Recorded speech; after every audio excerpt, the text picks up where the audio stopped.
Hi peeps. So,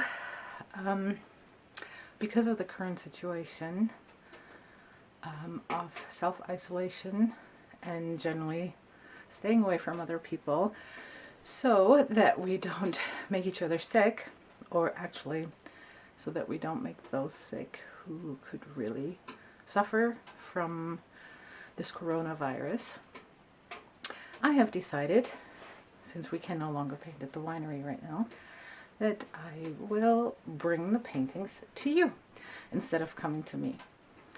So this is going to be a short little introduction. I'm going to post this on my YouTube channel, and I will explain a few of the materials that we use. For those of you who have taken classes from me, you already know, so I'm not going to repeat this every single time we have a painting coming, but just this first one. I will refer to this particular first video every time that I post a new painting. Quite frankly, I'm already going insane, and it's only just been, what, 4 days? I miss you guys. So it feels really awkward speaking to a camera at the moment, so bear with me. This might get weird at times, but then you're already used to me. So never mind this painting, this canvas. It has a hole in it. I was using it to set the camera, but I can still explain with it all the materials that we need. Let's see. First off, I like to use 3 different size brushes, and these are they're not very expensive brushes. You know, they're not cheap, but you don't have to get the most expensive ones. These have synthetic fibers, which are really perfect for acrylics, and that's what we're going to use today. I get them in 3 different sizes. This one is a 20 flat. This one is an 8 flat. And then the little guy, go figure, I can't read, is a 2 round. I found in the past that generally with these 3 size brushes, we can paint pretty much any painting. You know, this one is for the background, this is for cutting in the foreground, and this is for painting the detail.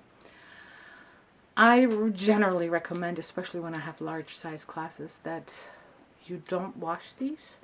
We're going to use them in order. We're going to use the largest from the lightest to the darkest color, then the medium from the lightest to the darkest color, and so on. And just by wiping the brushes, you will not contaminate your next color as long as you go from light to dark. Of course, you're at home. You can wash your brushes. I won't yell at you. But if you do wash your brushes, you need to really make sure that you dry them super well. Use paper towels. They seem to absorb best. You want to make sure that the water comes out of this shaft. Sometimes a couple of drops hide in it, and as soon as you turn your brush like this, they drip on the canvas and will take the paint off with it. The drops will.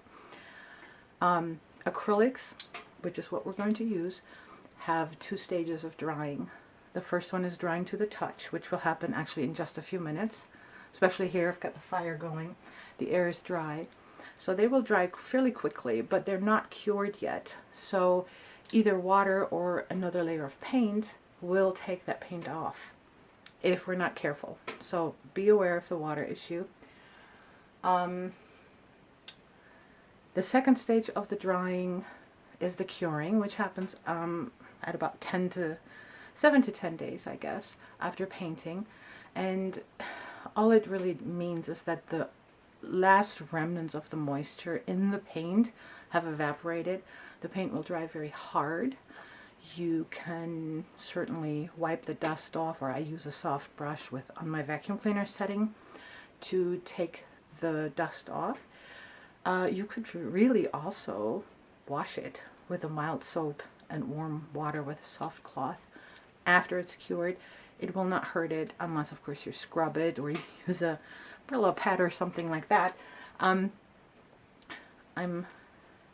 going to imagine that I'm speaking to you guys. I'm looking at this little hole in the camera and it is just bizarre. I'm standing in my studio and I'm just speaking to a little black box. Anyhow, so the second material item that we need is a canvas. I prefer to use 16 by 20 inches. It's a good size. It's not too large, but it's also not so tiny that we have to finagle with all the little detail works too much. Remember, the entire look of the painting as you step back is what matters. Don't overthink the individual details. You need to step back from your painting several times during the painting process to get the overall impression of it, the feeling of it, because a lot of times we get carried away with details that really will not make much of a difference.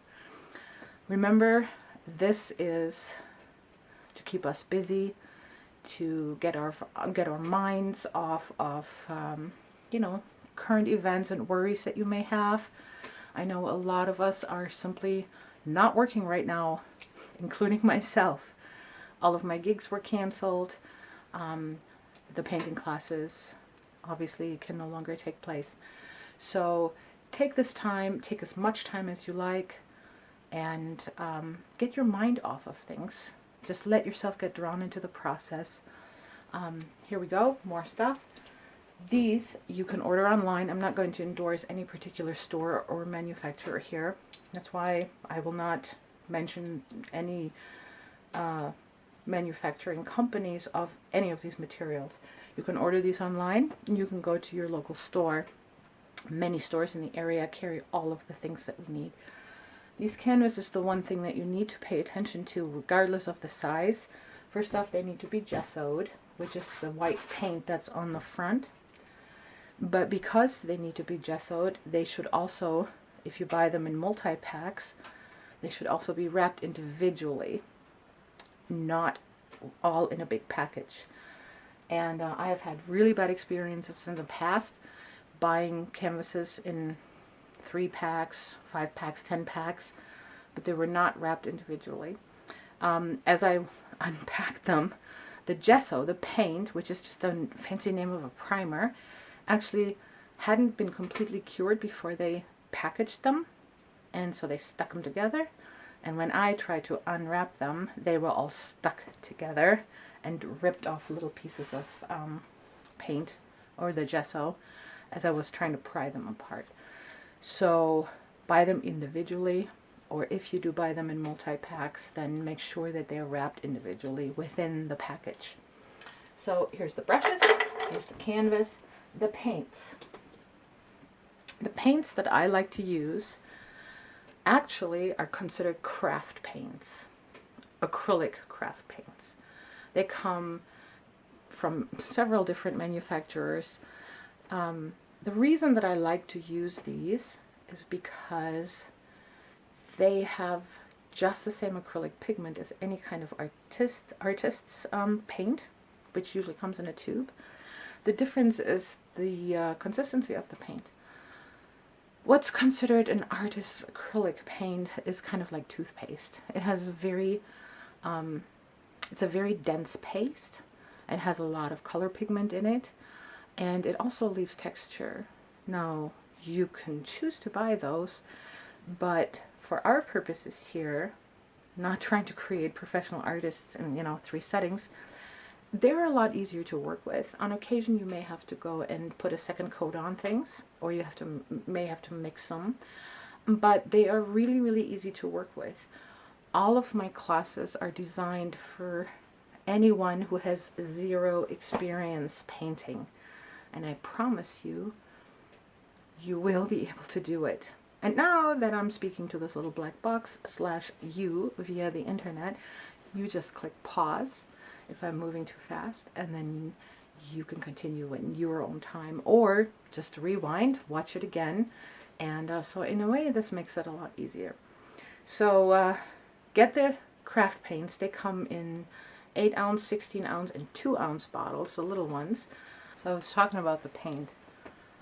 I generally buy these because I have fairly large groups in my classes.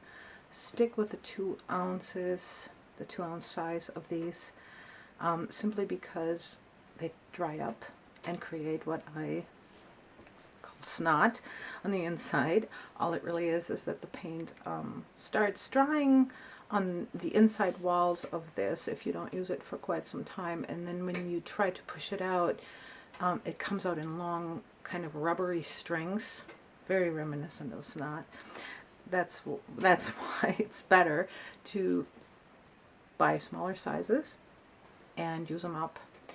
If you don't want as much waste, it does help, if you do buy the larger bottles, to store them upside down, just like that.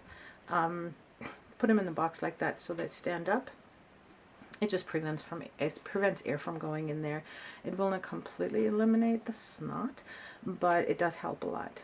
So, and then the other thing that you need are these cool little trays. They're very reminiscent of elementary school. But first off, they are very easily washed with hot water and soap. The acrylic paint comes right off. I would not recommend flushing that down your drain. It might goop up your pipes or your septic, or just generally not be a good idea. I throw mine, basically, I use an old an old kitchen towel or something, and then just throw it out. It catches all the paint pieces, and after I've done that 30 or 40 times, then I just pitch the entire towel. So again, think of the environment. But the main reason that I do like to use these, other than, you know, the fact that you don't have to throw them away every time, unlike paper plates that are plastic covered, or plastic plates, what a waste. And but the paint, as I mentioned before, is quite liquid because it is craft paint with acrylic pigment. So if you don't have these little wells and you want to use a palette like a professional artist, it'll simply just run off the edges. So this is really nice. You can fill a little well. You are not overfilling, which means your paint will not dry up while you work. And it just makes life a lot easier this way. And it's pretty quickly washed. You know, I wash 25 of these probably in 20 minutes, if that. But I soak them. I have 3 pieces of video right now that I need to put together. The thing quit on me without my noticing. So I think I'm going to be good for now. You're ready to go. Brushes, canvas. Oh, easel. Don't worry about not having an easel if you don't have one. Most table easels that I found and bought in the past are super flimsy, and honestly, they are not worth your money. So either invest in a good table easel, and they're not cheap, but obviously you can use them forever, or simply just paint on a table. It's okay. You can paint flat on a table. For those of you who have painted with me before, I don't like sitting. I don't recommend sitting, but by all means, sit at the kitchen table, and you can even stand and, you know, lean over a little bit. Entirely up to you, but it's not a requirement, and I think we're good to go for now. So, cutting this together and starting the painting video.